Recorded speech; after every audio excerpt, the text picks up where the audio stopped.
Good day, brothers and sisters.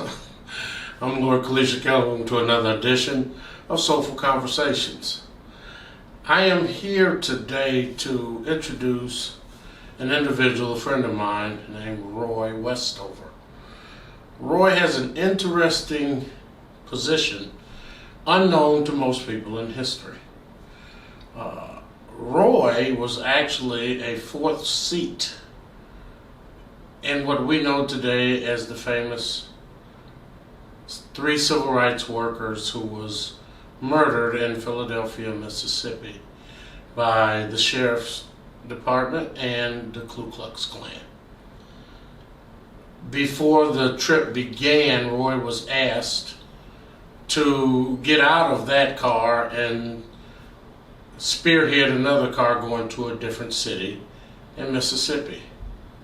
He kept most of this information close to the chest most of his life. Today, Roy is going to explain things about that day, about those three courageous men and his take on them, and the overall mission and what he believes was the ultimate sacrifice for what became voting rights legislation. So we're going to talk to Roy today about the three civil rights worker, Goodman, Schwerner, and Chaney, the movie that came out of it, Mississippi Burning, and the things that they were trying to accomplish. So stick with us and learn a piece of history that has been hidden from us. I'm Kalisha Keller, and this is Soulful Conversations. Thank you. First of all, I'm stuck on goatee Jew. Yeah. I have a lot of Jewish friends. I do.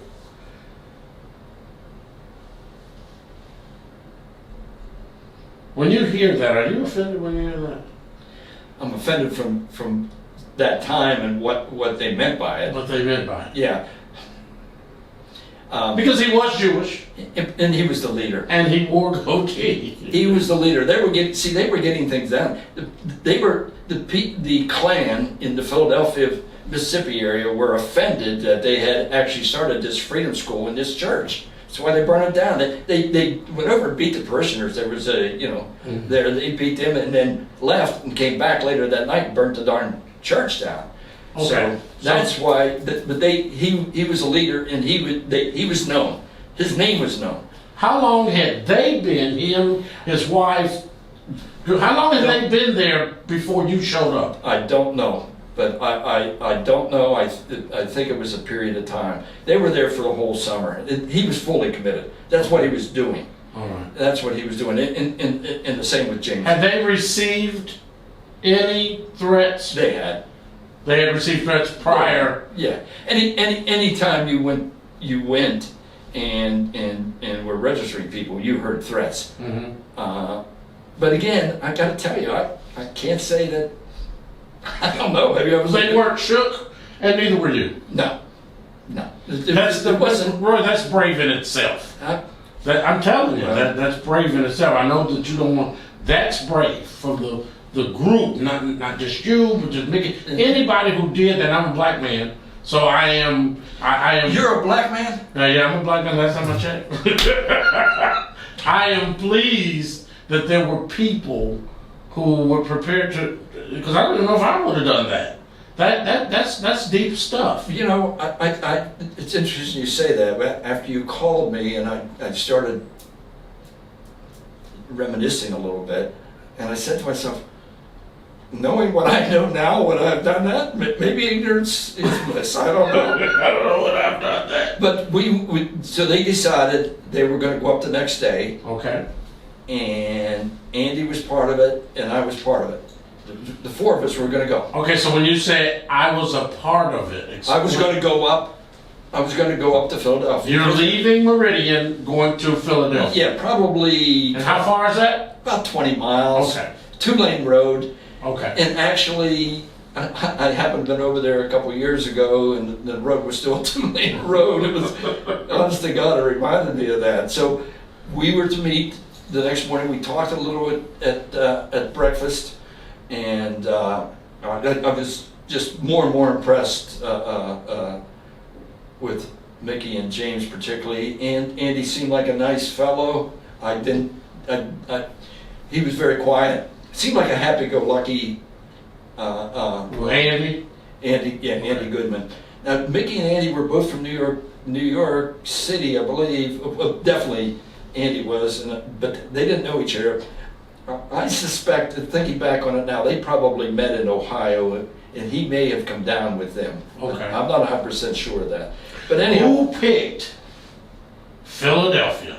oh, Mickey wanted to go back because that church was burned. Okay, so they had been in Meridian or in Philadelphia. Where were they registering people?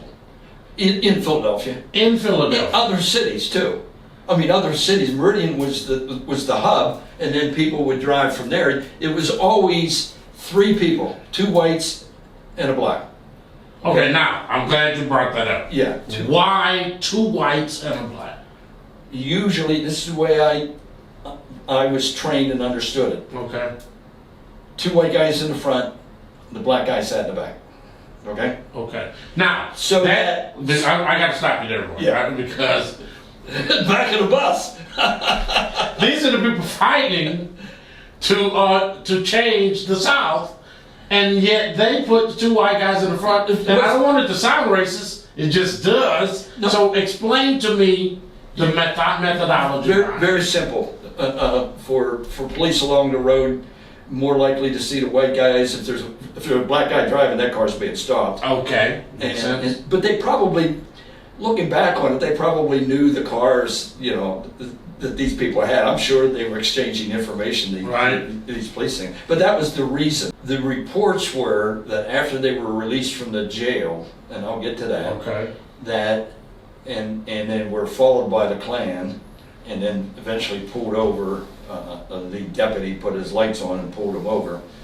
They claimed that James was driving. That surprises me. Possible, but it kind of surprises me because part of the whole thing was, for safety reasons, this is what you do. Now, again, that's what they say, and that's what the reports were. But that morning, I want to go back to that morning. Okay. The morning of the 21st, June 21st, 1964, Freedom Summer. I'm in Meridian, Mississippi, and we're talking and go out, and Mickey's behind the wheel of the car. It was a station wagon, blue. 64. It was a long car, long station wagon. I think it was blue and white. If it was a Ford, I remember that. So, but anyhow, and Andy's in shotgun in the front seat. James is in the back, and the door is open. Both doors are open, and I'm kind of sitting like I am now, facing outside. And James is. Oh, are we getting that? Because he's moving and he's telling this story. I want to make sure. Mhm. Yeah. Okay. Go ahead. And James is behind me, and we're sitting there talking and getting ready to go. And of course, they know where they're going. They had been up there before. They had registered people. Mickey and James had been up there registering people, and we're getting ready to go. And someone come over, and now there were 3 or 4 cars going to different places. Right. Right. We were going to Philadelphia, but there were other cities. There was a city south, and I knew south, and someone come over and yelled, "Hey, we need a white guy," because you want 2 whites and a black. They were short a white guy. So I'm sitting there. These folks knew each other, but the last words I heard from James was, "That leaves me out." That's what he said. We're looking for a white guy. I'm sitting there, and he kind of looks over and says, "Well, that leaves me out," which meant, "Hey, Roy, you got to go." So I left. I went with another group. We went to a little place south of Meridian to do some registration. So you're saying that you was in the car I was with sitting- Mickey and Andy, Andy, they were in the front. James was right behind the driver. and you was behind the passenger. Yeah, but I wasn't fully in the car. I was sitting kind of on the side, the door was open and I was sitting on the side looking out. And But your intent was to be in the back? yeah, I was going. Okay, all right. I was going. And, and they come over and someone, yeah, hey, we need a white guy. And usually you only send 3, but I was going because I thought everything was covered or no one told me I couldn't go. So Chaney, he just said, hey, that leaves me out. Right. Jokingly. Yeah, jokingly. Yeah. He's laughing. Again, he seemed to be mature for his age. He really did. He may have had I think he had a child. I'm not sure. Okay. It seems to me he said something about that. So, but I got up and kind of looking at us. They said, Was there ever any question about who would go between? no, there wasn't any two question. guys? There was no question. No question that. Well, first of all, the front was already taken. There was no question. They seemed certainly James and Mickey were gone, and the way I look back on it, I didn't think so at the time. The more I think about it, they probably had driven down together from Ohio. So Andy, So no one told you to go to the other one? No, I was there and I just kind of looked up and said, I guess they need me. Okay, I'll go. Yeah. Okay. Yeah. I don't even know if I said I'll go. I just kind of got up and said, okay, I'm going. And I went over and I wrote shotgun and, there's... So now we're set. Right. We got the 3. famous 3, Right. Goodman, Schwerner, Chaney, and they're headed from Meridian to Philadelphia, Mississippi. Correct. You're headed South, I'm not even sure the name, was some small town. We were trying to convince the deacons of the minister and the deacons of a church to open a freedom school. Okay. To help people to register to vote. Now, Okay. They were reluctant. That's remember because we were gone maybe 3 hours max. Mm-hmm. Right. Now, was everybody all departing vehicles Yes. supposed to come back at a specific time? Well, here was the thing: if you were going to, if you weren't going to be back by 7, you had to call in. You That's the rule. that was the rule. Okay. To call in. It's a safety thing because if you're in some jail somewhere where they'll send somebody to come get you, there were some attorneys that they said were available to help, Okay. And everything. So when I got back, things were going, and then it got later and later, and no call. Somebody there called Philadelphia and said, oh yeah, they left here a while ago. We arrested them for speeding, and they were released, an hour ago or something, and what happened was they were up there doing their work, and they were stopped for speeding, arrested. Of course, it was a sheriff's deputy. He later on was found he was a member of the Klan. Mm-hmm. They put him in jail. The sheriff, who may not have been, I believe he knew what was going on, but eventually they had to release them. They wouldn't let them make their call. Mm-hmm. When they released him, prior to that, this deputy, who was a Klan member, had contacted the head of the Klan. Mm-hmm.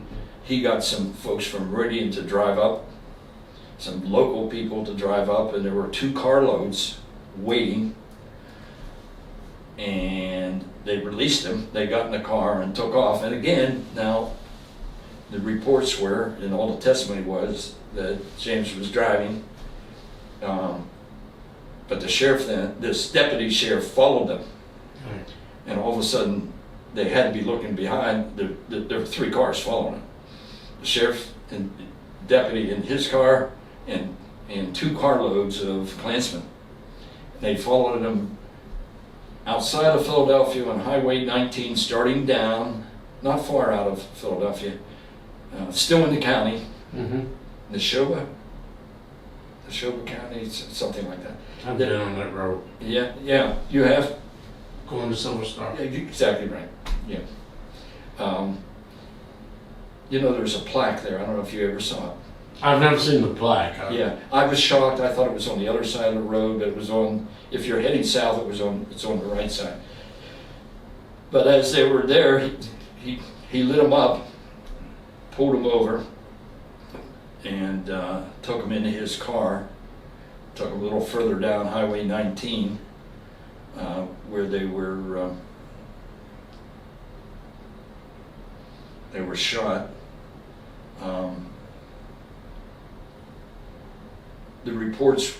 The testimony was that Mickey was killed first, and then Andy was shot. There was some evidence that Andy may have been buried alive based on clay in his lungs. We heard that report. I read that report years later. And then the last one killed was James.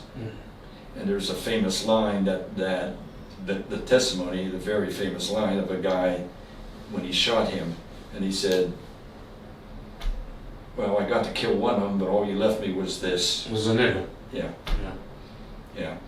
And I left me a nigga, but at least I got to shoot a nigga. Yes, right. Yeah. So,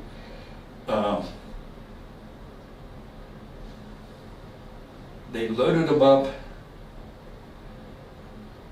and the first thought, the testimony was, the first thought they were going to take him over to Alabama and bury him, but somebody's farm that they knew who was loyal to the Klan. May not have been a member. There were I think there were a lot of people that the lookaways. We call them the lookaways. That's a good term. I never heard that. Yeah, the lookaways. Yeah, there are a lot of lookaways. Yeah. There are today. There are a lot of There lookaways are today, my friend, yes. People We live in strange don't believe times. that they're racist Yeah, and will my God. look away. But anyhow, they eventually buried him in a what they called an earthen dam. A guy was damming up the thing. They had some equipment there, buried them there. They took the truck to another highway. I think it was it had to be Highway 16, because 16 comes this way, 19 goes this way, and they set it on fire. So truck was found the next day. We knew, by the way, It's over. by 10 o'clock at night. We knew. We didn't say it. Did you guys have a search party go out? Not that night, Okay. No. but the next day, all right, I did not go. I was going back to where we had been because they were considering opening that So you school. guys are still working? Oh, yeah. Yeah, we knew, but there was because there was some concern then, because we knew, and the people. I don't even know who was in charge then. Somebody was, and we're going up, and I think an attorney was with them. We're going up, blah blah blah, and I went everything, and then the word started coming out. Oh, those boys are up in Chicago having a good old time, and they're fine, blah blah blah. And that went on. Do you remember? Did you see Mickey's wife after? I saw Rita the next morning. She went up. She was interested. She said I know she went up. I saw her the next morning. She wasn't crying, but you could tell she was good. We knew it wasn't something you would even talk about. You know what I mean? It wasn't anything that we wanted to talk about. Right. And so Believing in the worst, hoping for the best. Exactly. So I'm going to talk about my involvement and then what I know about what happened. So, I had a 2-week gig. So I was there another 3 days. Sunday, Monday, Tuesday, Wednesday. I think I left Thursday, which was 4 days after they had disappeared, and headed back home. again, these folks were committed to it. I went back and life happened, got married, had kids, career did take off, Mhm. all that stuff. What I read on the testimony was that, well, I remember when they were found about 6 weeks later.